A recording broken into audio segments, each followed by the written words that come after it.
Alors l'année dernière, Schneider Electric a participé au concours CubeFlex avec 3 bâtiments et en particulier, je voudrais vous partager notre retour d'expérience sur le site du Hive, notre siège social à Rueil-Malmaison, de 35 000 m². On accueille 2300 collaborateurs. Alors nos résultats tangibles, c'est quoi? C'est qu'on a réussi à paramétrer tous nos systèmes pour répondre à des signaux EcoWatt rouge fictifs.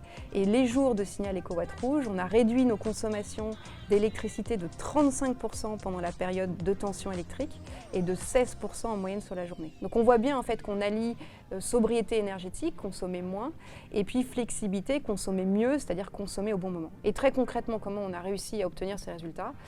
Coupure de la ventilation tout en surveillant la qualité de l'air pour être sûr qu'on ne dégrade pas le confort des utilisateurs, décalage de la période de chauffe et réduction de la température de consigne, et puis arrêt des bornes de recharge des véhicules électriques. Et tout ça, c'est conditionné, c'est activé grâce au paramétrage d'un scénario automatique dans notre GTB, notre système de gestion technique du bâtiment.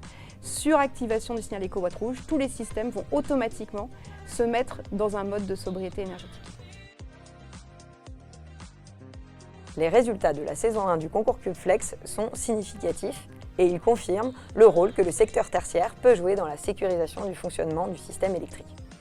Les participants ont réussi à baisser leur consommation de 20% minimum pendant les heures d'alerte EcoWatt, et certains allant bien au-delà, atteignant 40, voire parfois 50% d'économie d'énergie lors des tranches horaires critiques.